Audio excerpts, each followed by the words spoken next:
Nikola Tesla, the man, the genius, the guy who invented alternating current, the electricity running through every outlet in your house, charging your phone, and powering your Netflix binge.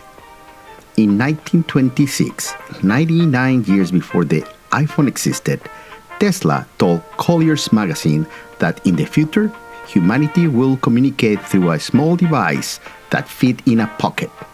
That allows people to see and hear each other regardless of distance. Ladies and gentlemen, that is a smartphone, word for word, 19 years in advance. And while Tesla was literally describing your FaceTime, the scientists of his era called him a crackpot.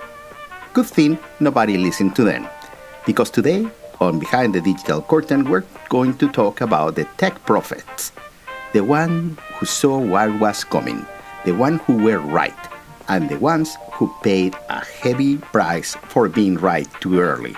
I am Dr. Cubit. Let's go.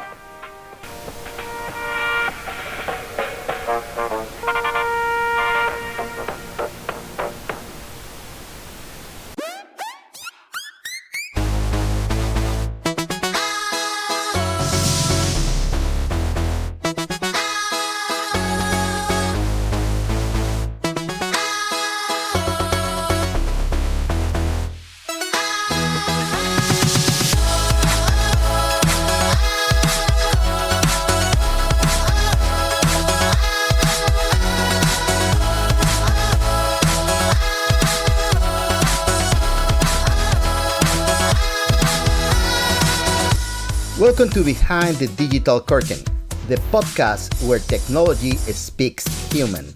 I am Dr. Sergio Sanchez, aka Dr. Cubit, your guide to understanding what's going on with artificial intelligence, digital dangers, how to navigate this crazy world of digital lies and scams that's seen straight out of science fiction movies. I will tell you how to protect yourself even if you don't like technology. And well, let's start with the show. Welcome to Behind the Digital Curtain.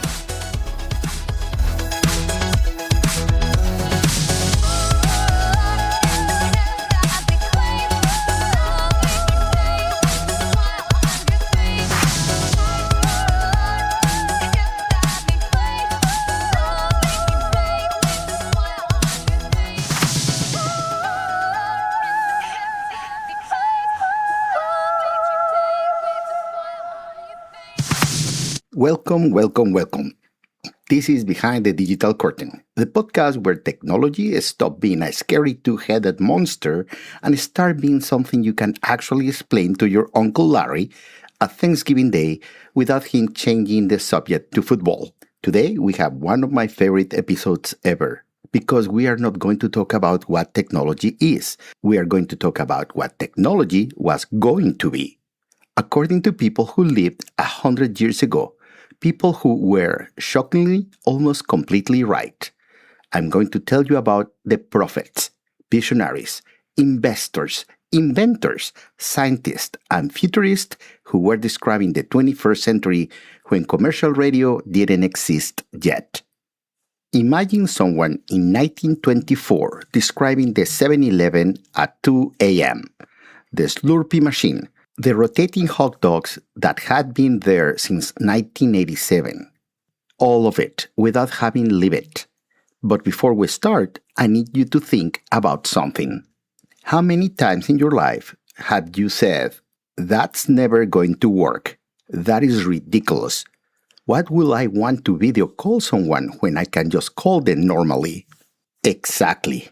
We have all been the person who called Tesla crazy. Today, we find out what happened next. Grab your coffee or your Red Bull or your cold brew, oatmeal, whatever. No judgment here. Let's start.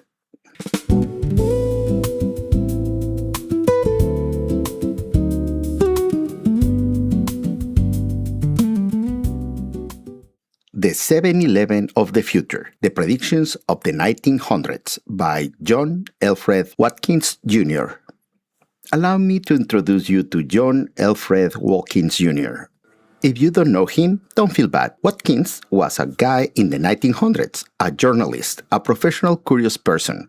In December of that year, Ladies' Home Journal, a magazine for homemakers, published a piece he wrote titled, What May Happen in the Next 100 Years.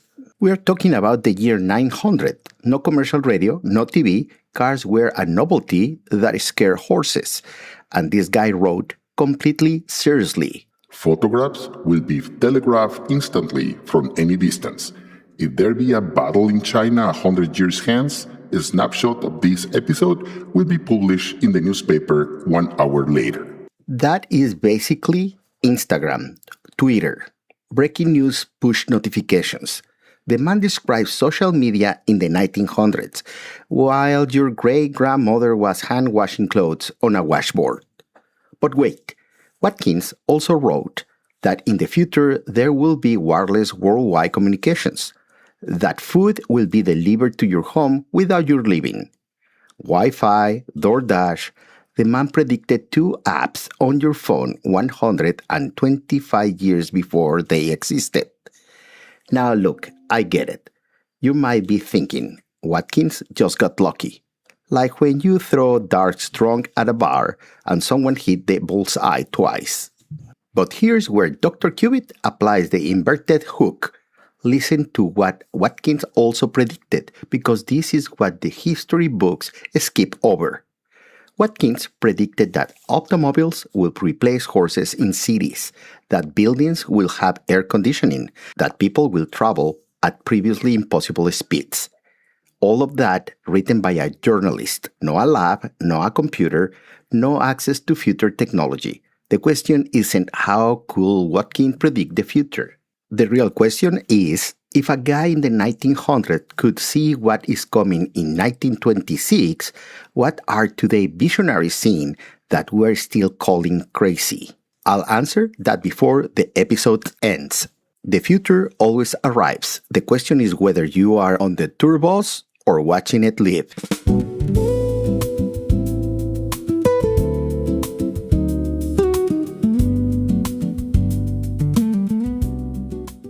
The guy who invented Zoom in 1918. Hugo Gernsback, Nikola Tesla, and the telephone. Good, we met Watkins, but it's getting better. In 1918, the year World War I ended, when the world was destroyed and the Spanish flu was killing millions, a guy named Hugo Gernsback described a device he called the telephone. The telephone, according to Gernsback, was a device that will allow you to see the other person while speaking today. That is FaceTime. The man described FaceTime in 1918, when the most advanced phone in the world was a wooden box with a crank that needed an operator to connect you. Let me put this in terms you can feel. Imagine you are at a Dallas Cowboys tailgate party in 1918. No electricity, no radio, no anything.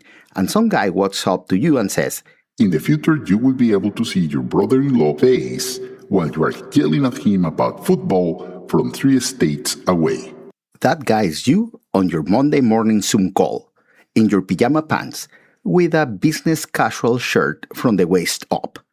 But Gernsback wasn't alone.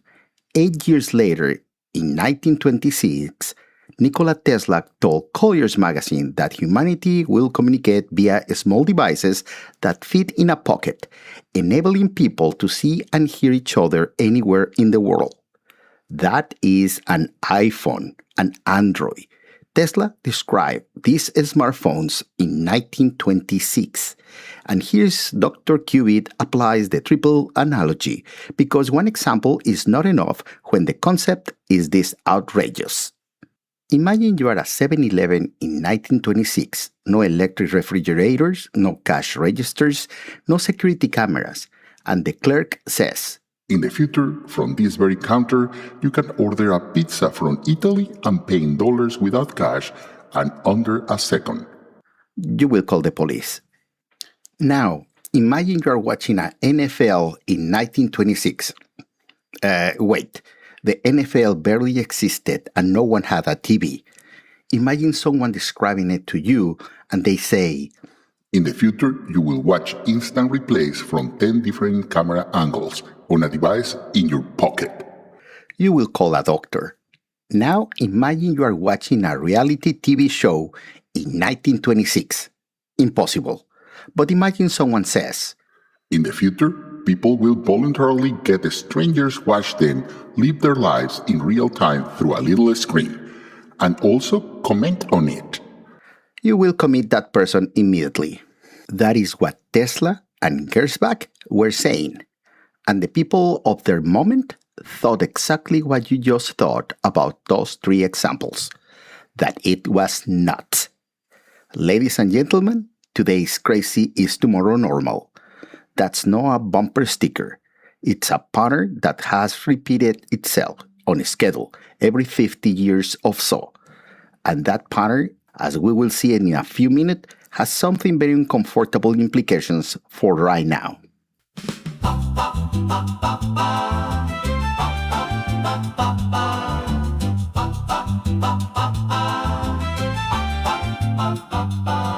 In 1900, Watkins wrote with feathered pen and hopeful note predictions people thought were jokes or symptoms of a broken mind. Photos sent without a wire, food arrives without a buyer, voices travel ever higher, all of this he left behind. I knew it all along, I knew it all along. I said it clearly but nobody listened to my song. They called me crazy, lunatic and wrong, but now they use it daily and hum along. I knew it all along, I knew it all along, and now I'm right from my grave, so very, very strong. Then Tesla said in 26 you'd hold a phone with all the tricksy faces, hear voices in the mix from Tokyo to Tennessee. But people laughed and shook their heads that Tesla's lost it, someone said, while Tesla quietly went to bed, inventing your iPhone for free. I knew it all along, I knew it all along.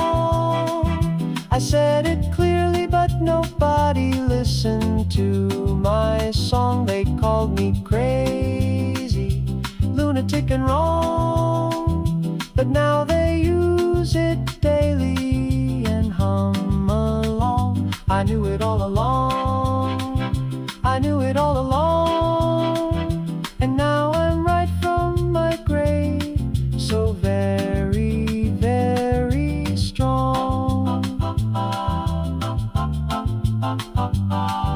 So next time someone tells you now that's impossible, that can't work, that inventor is a quirk, that idea's a waste of time, remember Watkins, remember Tesla, remember the future always arrives, and those who laugh the loudest are usually standing in the parking lot.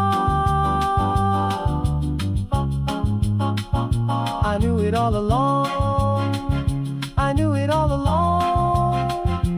History repeats this pattern all day long. Today's crackpot is tomorrow's genius, and those who scoffed end up behind the screen.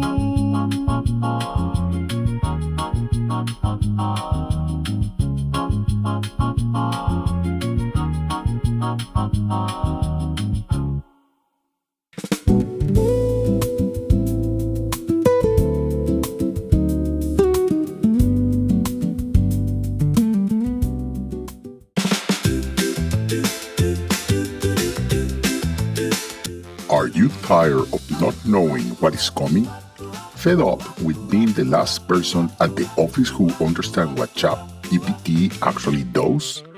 Introducing Tempora Vision, the all-powered technological prediction application that use machine learning, big data, quantum retrospection, and the personal intuitions of our founder, who had a very vivid dream after eating an entire rack of buffalo wings by himself. With Tempora Vision, you will know exactly which technologies will change your life in the next 20 years. Warranty, or we will refund half your optimism. Tempora Vision is not responsible for existential anxiety, identity crisis, or divorces caused by telling your spouse that in 20 years robot will do your job, and we should probably talk about that. Side effects include compulsive investment in companies that doesn't exist yet, an uncontrollable urge to explain blockchain at parties talking about the future in the past tense, and a deeply unsettling sense that you has been seeing this movie before. Tempora Vision does not guarantee the future is good, only that it comes. Consult your financial advisor before making any decisions. Consult your therapist about everything else. Results may vary based on your willingness to believe a podcast host in a lab coat. Press click responsible. Tempora Vision, because the past is already gone and the present is currently living.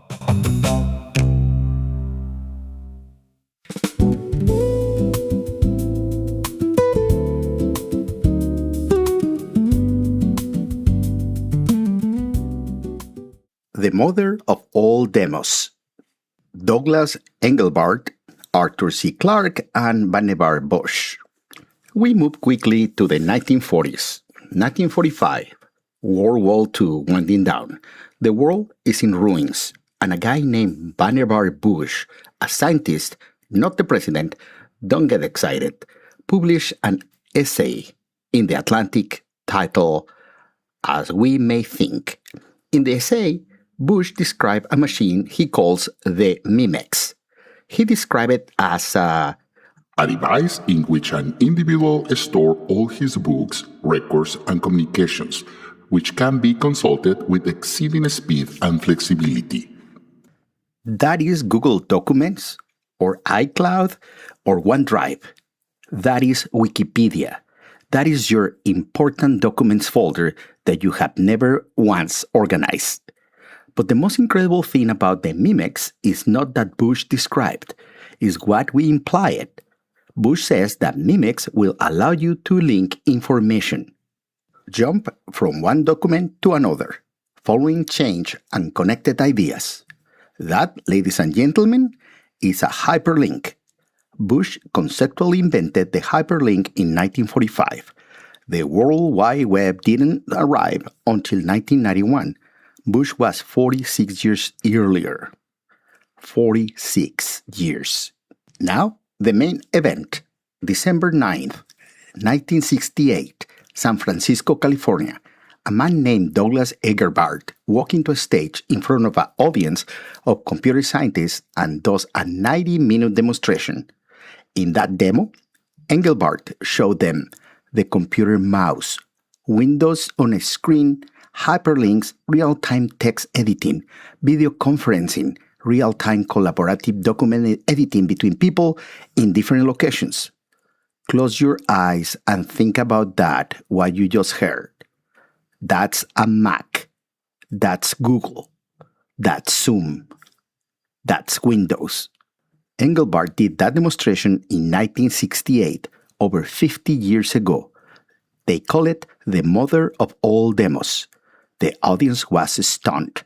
And then the world took decades to actually implement any of it. And here, I need to name the villain of this episode, because every good episode needs a villain.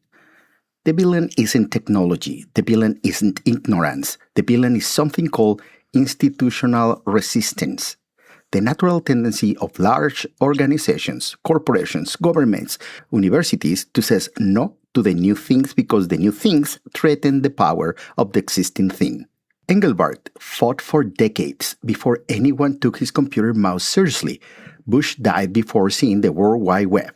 Tesla died broke and forgotten. And the people who ignore them, who says that's crazy, are exactly the institutions we use today as textbook examples of catastrophic corporate failure. Kodak, Blockbuster, Nokia, BlackBerry, all of them said, that's never going to work. All of them had the future's technology right in front of them. All of them choose to ignore it. Institutional resistance isn't stubbornness, it's fear, and fear has terrible memory. The institutional resistance isn't stubbornness, it's fear in a three-pieces suit. Let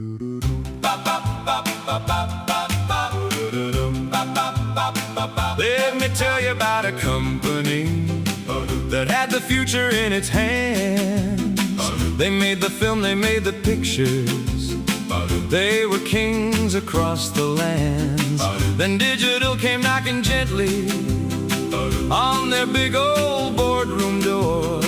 And Kodak said, no thank you, honey, we don't need that anymore. Kodak didn't believe, Kodak didn't believe. And now Kodak's just a Wikipedia page. Blockbuster laughed, Nokia shrugged. Three kings who fell right off the stage. Don't call the visionary crazy friend, cause today's crackpot is tomorrow's sage. Kodak didn't believe, Kodak didn't believe. And your vacation photos live in someone else's cloud.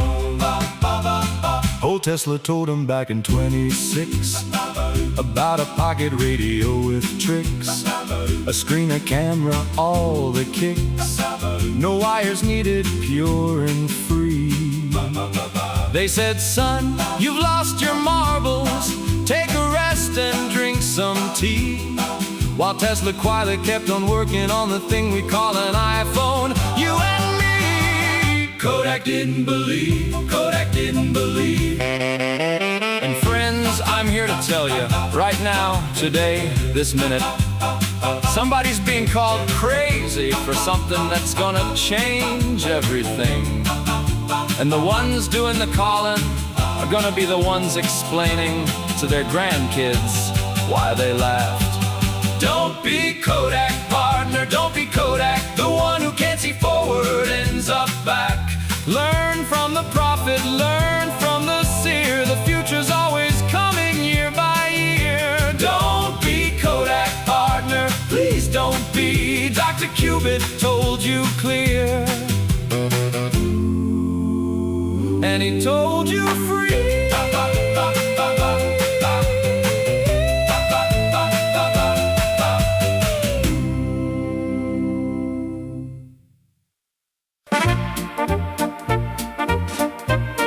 In the business world, anticipating the future is the difference between leading the market and appearing in a Harvard Business School case study about failure. That's why we created Hindsight Pro, the predictive intelligence consultancy that analyzed the most successful technology forecasts in the past 150 years and applies them to your company so you never again have to say, nobody could have seen this coming. With Hindsight Pro, your company will never be the next Kodak, Blockbuster, or Nokia. Warranty. Unless you are Kodak, Blockbuster, or Nokia, in which case it's already too late and we are so sorry. Highlight Pro does not guarantee that seeing the future is sufficient to actually act on it. Side effects include endless meetings to determine whether the future fits the Q3 budget, the phrase, "but we always done it this way," spoken 47 times per week, consultants who arrive late and bill early, and the irreversible sensation that your CEO is going to ask you for the future in a PowerPoint with no more than 5 bullets. Hindsight Pro accepts no liability for bad decisions made by committees. Neural chip sold separately.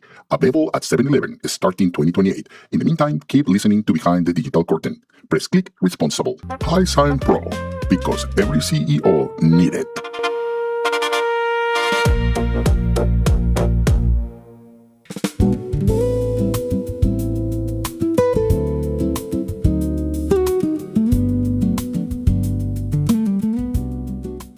AT&T knew everything and we didn't listen. Okay, one final case, because I think this one is the most revealing of all. In 1993, AT&T, the giant telephone company, launched an advertising campaign called You Will. In those commercials, AT&T showed technologies that in 1993 were pure science fiction and says, you will. Video calling, you will. GPS in your car, you will. Pay without cash, you will. Medical consultation on a screen, you will. Learn from home, you will. FaceTime, Google Maps, Apple Pay, telemedicine, Coursera, all of those technologies were announced by AT&T in TV commercials in 1993. 30 years later, they are all part of our daily life. And the most disturbing part, AT&T knew. The company knew. Its engineers, scientists, and strategists all knew. And they published it in a national television. And yet, we watched those commercials in 1993 and thought it was fantasy, like someone telling us at 7-Eleven that in 30 years, Slurpees will be delivered by drone directly to your mouth. Do you believe that? Now, here's the question I want firmly planted in your brain. What are today technology companies saying in their advertising, their conferences, their research papers? That sounds like fantasy today, but will be your daily life in 30 years. Artificial general intelligence, brain-computer interfaces, quantum computer in your pocket, biologically modified bodies, fully automated cities. All of that sounds like science fiction today, exactly like FaceTime sounded in 1993, exactly like the iPhone sounded in 1926, exactly like the Internet sounded in 1945. The only difference between today crackpot and tomorrow visionary is time.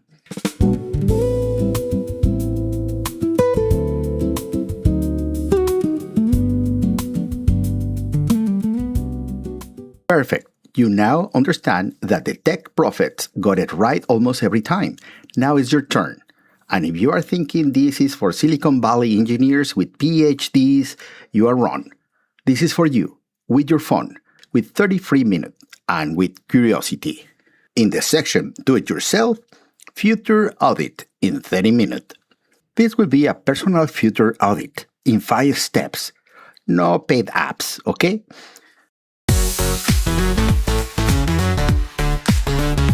Step 1. Google Technology Predictions for 2050. Read the first 3 articles that come up. Don't analyze them yet. Just read them with the same face Watkins had when he was imagining the future in the 1900s. Step 2. Write on paper or in your phone notes 3 technologies from that list that seem impossible or exaggerated to you. The one that triggered the thought, there is absolutely no way that ever happens. Step 3. For each of those 3 technologies, Google whether there's already a prototype, lab, or company working on it. Try searches like Technology Prototype 2024, 2025, 2026, or Technology Company Working On. You are going to be surprised. Step 4. Ask yourself, if one of those technologies become real in 20 years, how long it will change my job, my family, my money? Write 1 sentence per technology, not judging, just observing. Step 5. Share on social media with the hashtag Behind the Digital Curtain your answer to technology that seems most impossible today, but that I think will exist in 20 years is, and this is how we build community and learn together. We have a weekly challenge. Before the next episode, find 1 technology prediction made before 1970 that came true and that you didn't know about it. Any field. Send a screenshot of your discovery with the hashtag Behind the Digital Curtain. The best one, I will read it in the next episode. You don't need to be an engineer. You don't need to know how to code. You just need to be curious. And curiosity, ladies and gentlemen, is completely free. At least for now.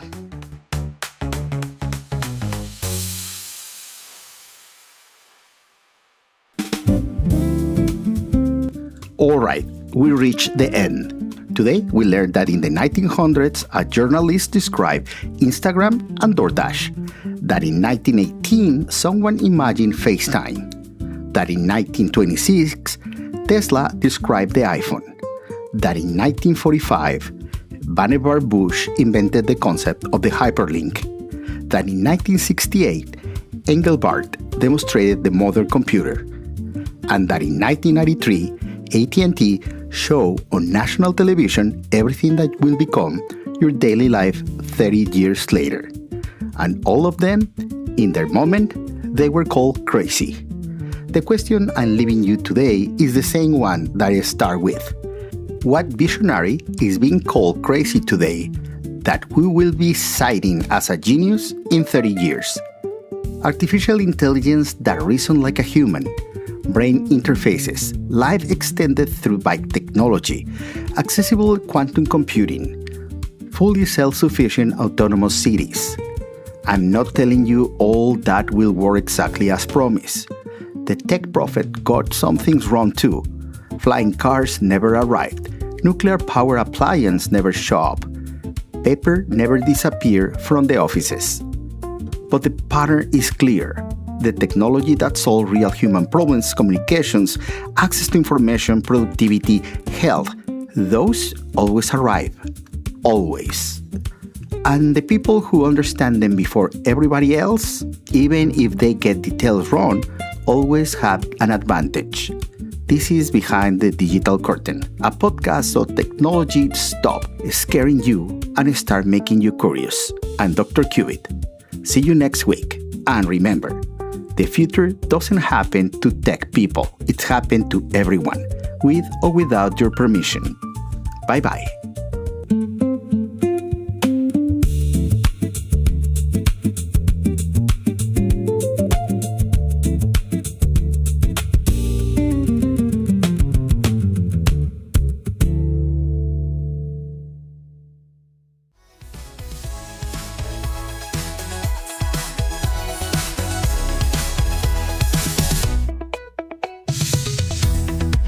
Thank you so much for listening to this week's episode. If you enjoy it, please share with someone you want to protect and help navigate this technological world. And if you have questions, anecdotes, or stories you would like to share, write me at behindthedigitalcurtainpodcast@gmail.com. I'll be waiting for you next week for another episode of Behind the Digital Curtain, the place where technology is spoken in human language. See you later.